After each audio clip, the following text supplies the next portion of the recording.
სადაო პროექტები, რომლის დამტკიცებასაც ოცნება ჩქარობს დღეს დედაქალაქის საკრებულოში ხმაურიანის ხდომა. მოსალოდნელი საკრებულოს შემადგენლობა რამდენიმე პროექტს დასამტკიცებლად კენჭს უყრის.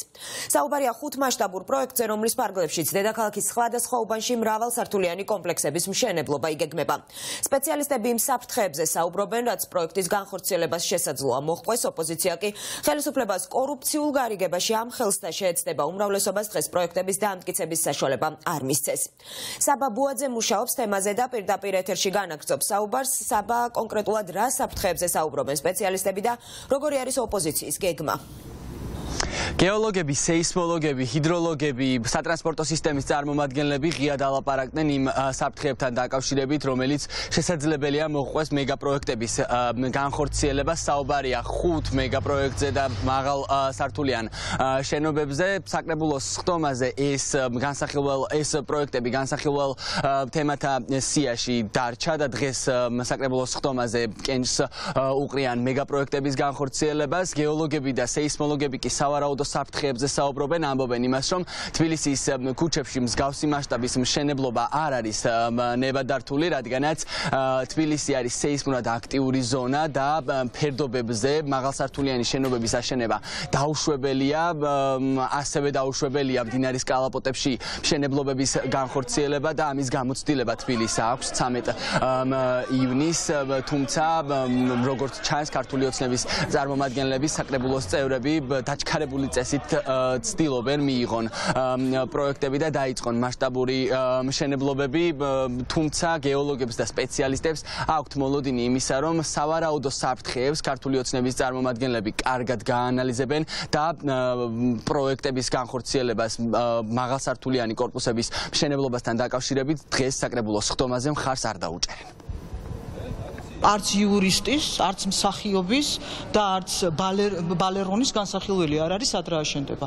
ეს არის გეოლოგების, სეისმოლოგების, მორფოლოგების განსახილველი, როგორ განვითარდეს ქალაქის გაშენიანების განაშენიანება. იმიტომ რომ არ შეიძლება ამ ქალაქში ფერდებზე მშენებლობა, არ შეიძლება ამ ქალაქში მდინარის კალაპოტებში და ღვარცოფული მდინარეების, ასე ვთქვათ, გამოტანის კონუსებში მშენებლობა. 2015 წელს დატბორის არეალი იყო და იქ მიდგა 42 და კონცენტრაციას აკეთებ ადამიანებისას იქ, სადაც აუცილებლად წინასწარი გაფრთხილების სისტემები უნდა ქონდეს, იმიტომ რომ შეიძლება 5 წელიწადში ღვარცოფი იყოს იქ, შეიძლება 10 წელიწადში ღვარცოფი იყოს, აუცილებლად იქნება. ეს პროექტები ნებისმიერი თვალსაზრისით, როგორც არ უნდა შევაფასოთ, იქნება ეს ესთეტიკური, იქნება ეს ინფრასტრუქტურული, არის დამღუპველი ქალაქისთვის, ამიტომ ძალიან დიდი იმედი მაქვს, რომ ამ ერთხელ მაინც საკრებულოს უმრავლესობა გამოიჩენს პასუხისმგებლობას არა ვიღაცის ინტერესების, არამედ ქალაქის ინტერესების წინაშე და არ მიიღებს ამ პროექტებს. ჩვენ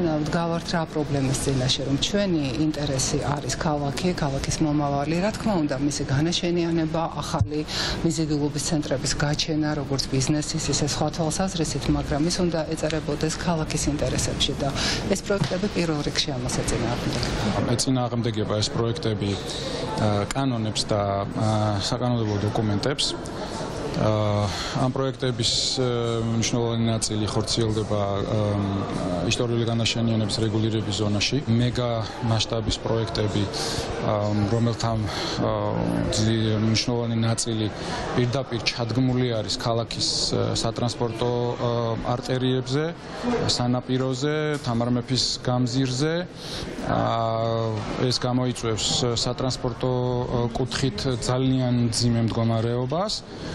ეს კი ავტომატურად ნიშნავს გაუარესებულ ეკოლოგიურ მდგომარეობას. ქართული ოცნების ოპონენტები სავარაუდო კორუფციულ გარიგებებზე საუბრობენ, ამბობენ იმას, რომ მეგამშენებლობების და ამ კონკრეტული პროექტების უკან დგანან ადამიანები, რომლებიც არიან ქართულ ოცნებასთან დაახლოებული პირები, საუბარია ქართული ოცნების დეპუტატებზე, იმ ბიზნესმენებზე, რომლებიც ქართული ოცნების მსხვილი შემომწირველები არიან და ამბობენ იმას, რომ ამ მასშტაბის მშენებლობაზე ნებართვას ვერ მიიღებს რიგითი ადამიანი, რადგანაც ის არ არის ქართული ოცნების მხარდამჭერი. რადიკალურად განსხვავებული პოზიცია აქვთ ქართულ ოცნებაში, ამბობენ იმას, რომ მათი ოპონენტები მხოლოდ და მხოლოდ ცუდის დანახვას ცდილობენ და უნდათ რომ დაინახონ მხოლოდ და მხოლოდ ის ადამიანები, რომლებიც არიან ქართულ ოცნებასთან დაახლოებული პირები და ამ მასშტაბური პროექტების განხორციელებაში ვერანაირ პრობლემას ვერ ხედავენ.